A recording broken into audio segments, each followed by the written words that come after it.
Imagine owning a peaceful farmhouse passed down through generations, only to have a power-hungry HOA, Karen, call 911, demanding you sell it because she wants it for her dream wedding venue. No warning, no courtesy, just entitlement wrapped in pearls. And a clipboard. Now picture what happens when you say no, stick around, because this story spirals from petty complaints to full-blown sabotage and ends with a revenge so satisfying it belongs in a movie. If you've ever dealt with a toxic neighbor, you won't want to miss a second of this hit. That like button, subscribe for more jaw-dropping real-life drama, and let's dive into the chaos. I was ankle-deep in hay when I heard the sirens wail up my long dirt road. The wind had been soft that morning, the kind that whispers through the barn doors and rustles old memories off the rafters. My pitchfork was mid-lift when the first flash of red and blue split across the chicken coop. For a moment, I froze.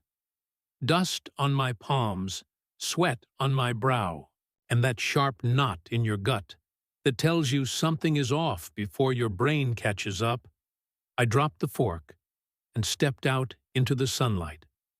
The air smelled like feed and earth, and a storm that was still 2 counties away. The cruiser came to a crunching halt just beyond my fence. 2 deputies stepped out, their boots sinking into the gravel like they didn't want to be here. Behind them stood a woman in a spotless white blouse and a visor that matched her spray tan. Kerren. Her name was Kerren. Of course it was. She was the newest power-hungry member of the HOA that had swallowed the edge of town like a weed. They called it Oak Ridge Hills, but it had no hills and even fewer oaks. They had their eye on my property since the subdivision, reached the end of the paved road and looked longingly at my fence line. But this was my land, my family's land, passed down through dirt and blood and Sunday morning breakfasts with eggs we'd gathered ourselves. The taller deputy adjusted his belt and said, "Sir, we got a call from a member of the Oak Ridge HOA regarding some illegal activity on this property." I blinked. Illegal activity, like feeding my goats. Kerren cut in before he could answer, her voice sharp enough to peel paint. "This man is running an unlicensed event venue on agricultural land. He's in violation of at least 6 zoning ordinances, and I demand this be shut down immediately." I stared at her, then at the deputies. "Ma'am, this is a working farmhouse. It's been in operation since 1942.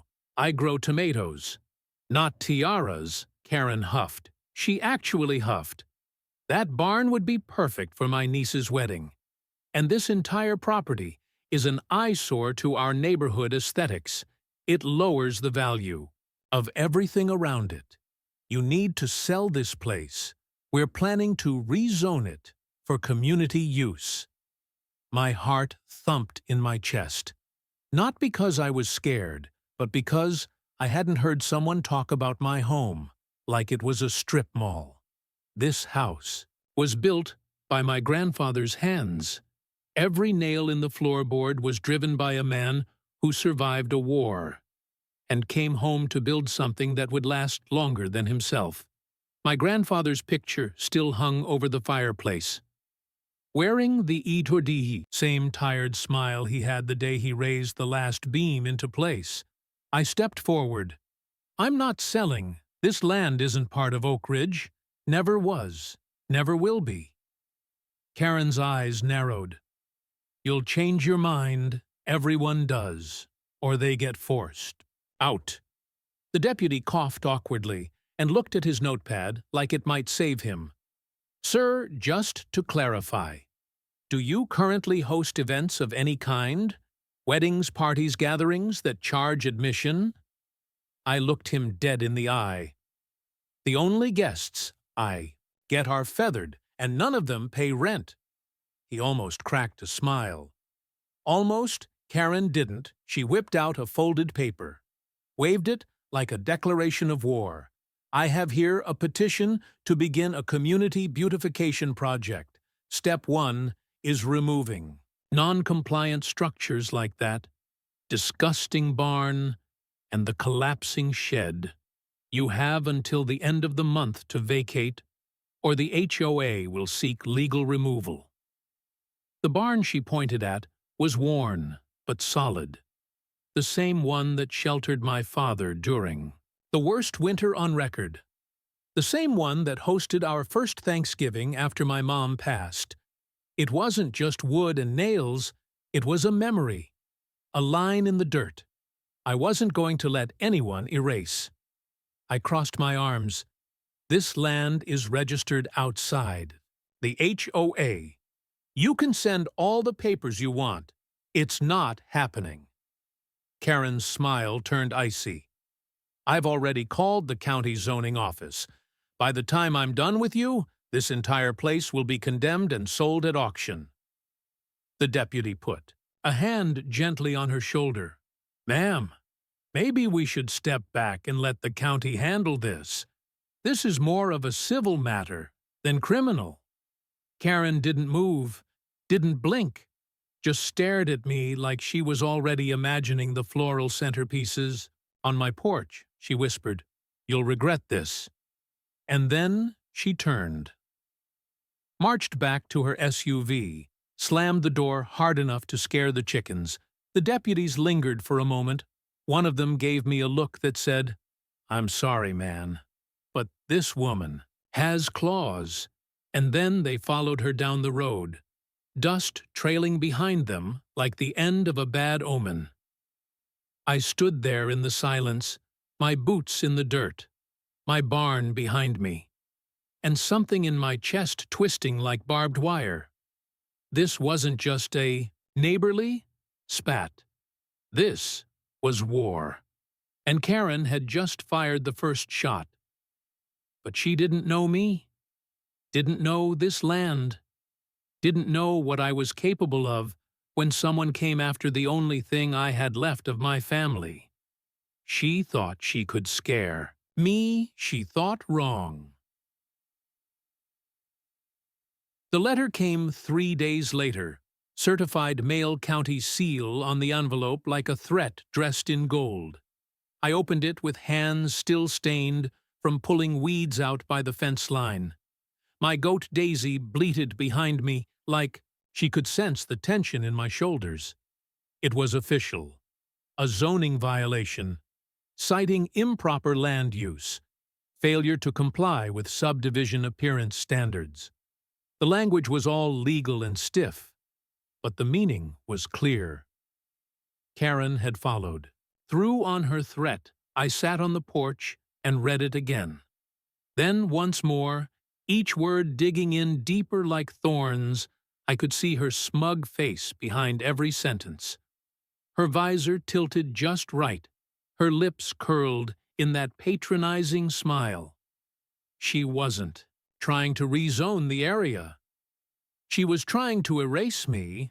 I called the county office. Got bounced around like a pinball until I landed on a woman named Beth. She had a tired voice and the kind of patience only government workers possess. I explained the situation, gave her my property number, read her the notice, word for word. She was quiet for a moment. Then she said, You're not part of Oak Ridge jurisdiction. This notice shouldn't even exist.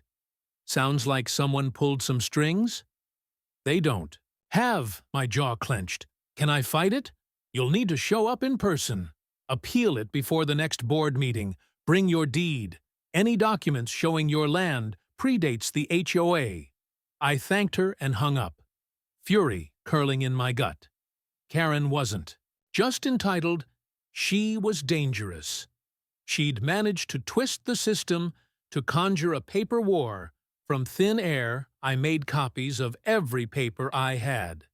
Tax records, utility bills, even a faded photo of my grandfather standing in front of the house holding a sign that read, Home Sweet Farm. That night, I didn't sleep. The barn creaked like it was whispering memories, and every sound in the dark felt like footsteps, approaching at the county office. The next morning, I walked into a meeting room that smelled like lemon cleaner and stale politics.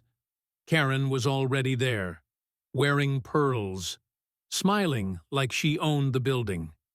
Several HOA members sat behind her, plastic smiles and identical clipboards.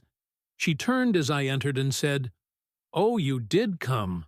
I wasn't sure if farmers knew how to read legal mail." I ignored her, sat at the front, presented my papers to the board man at the head of the table. He adjusted his glasses, leafed through the documents, then looked at Kerren.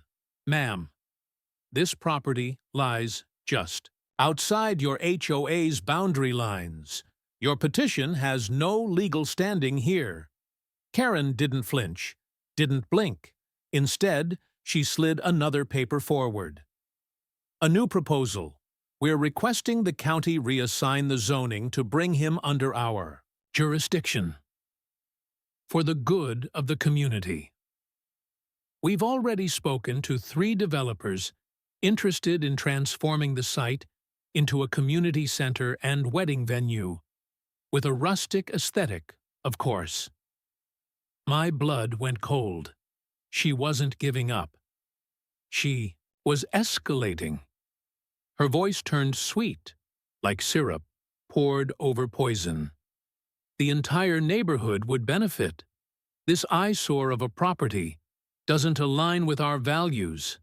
And frankly, it's a safety hazard. We had a child trip near his fence last month. Stood, "The only thing hazardous is your ego. This land has been maintained better than any of those cookie-cutter houses in Oak Ridge. You're not trying to help the community. You're trying to erase its history." The man at the table raised a hand. "Please, let's stay civil." Kerren's smile widened. "Of course. I just hope we don't have to involve law enforcement again. Last time he became quite aggressive." I blinked. "You called the cops on me because I wouldn't sell my land," she gasped. "That's not how I remember it. You raised your voice. I feared for my safety." Gaslighting. Right there in public. The board members behind her nodded like wind-up toys. The chairman looked uncomfortable. He tapped his pen against the desk and muttered something about requiring more documentation, that they'd revisit the matter next session.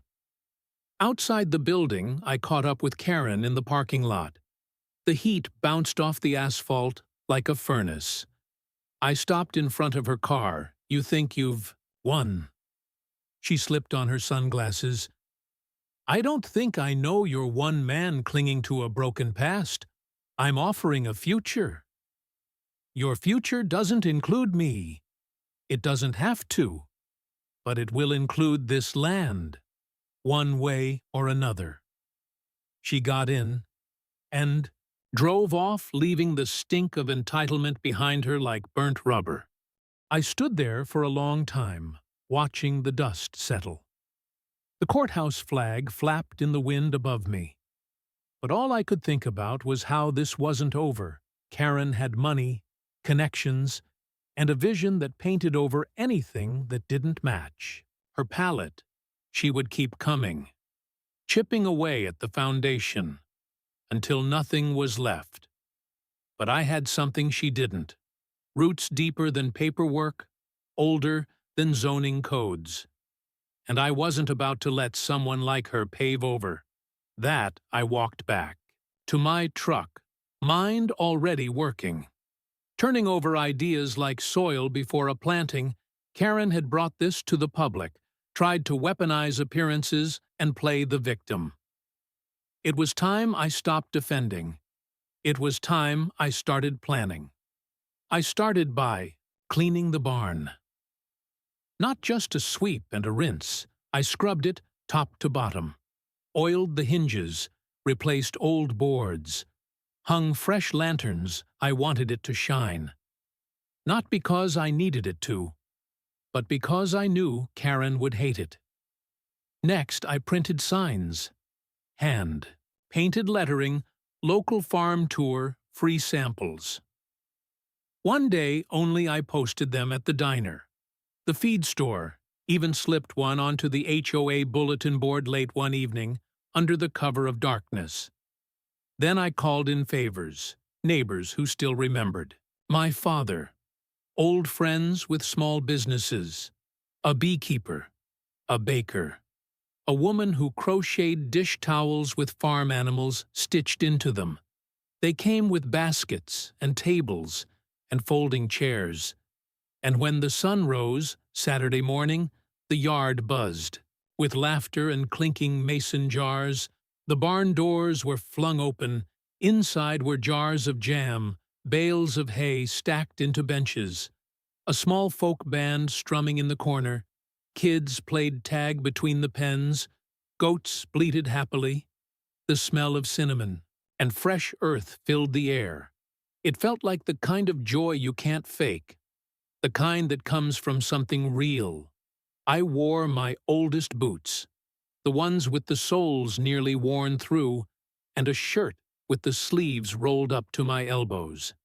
People shook my hand, told me stories about their own grandparents' farms, asked if I'd host again.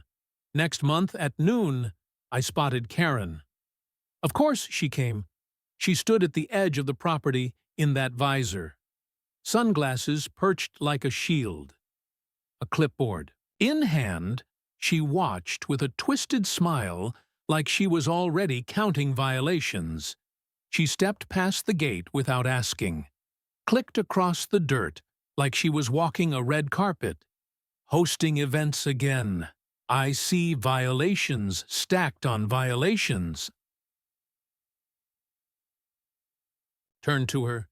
Actually, this is a private community showcase, all volunteer. No admission. All goods are free samples. Technically, nothing for sale. She narrowed her eyes. And yet, there's music. There's food. There are vehicles parked on what should be agricultural soil.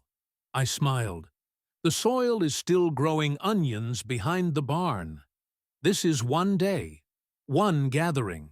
No money changed hands, just neighbors sharing. She looked ready to explode. You think this is clever. You think you can outmaneuver the Cho. I don't need to outmaneuver anything. You have no authority here. You said it yourself, one way or another. But there's only one way. The right way.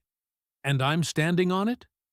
She pulled out her phone, snapped pictures, one after another.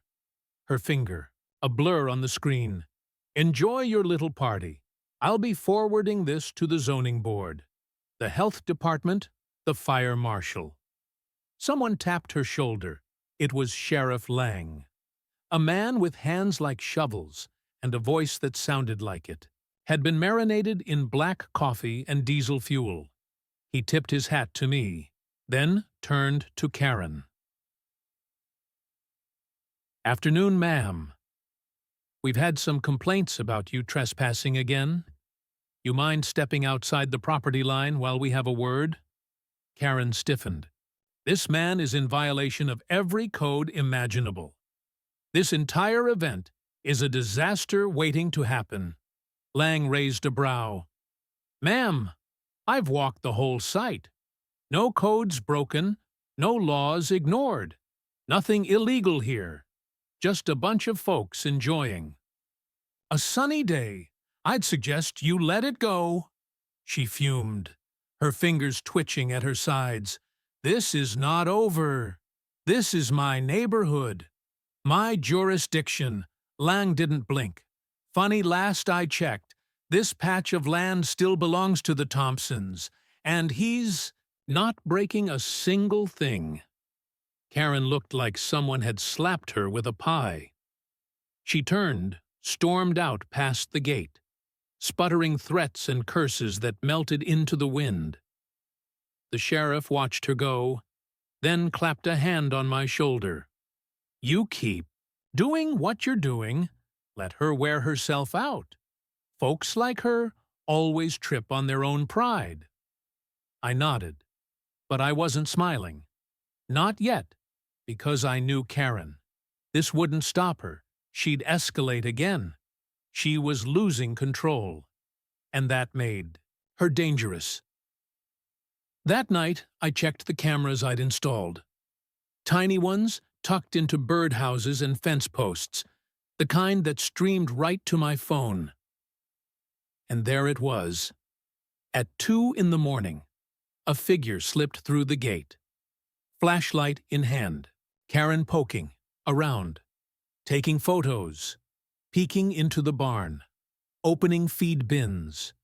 At one point, she even took something from her pocket, sprinkled it along the ground, then hurried away. I zoomed in, paused, saw the label, Weed Killer.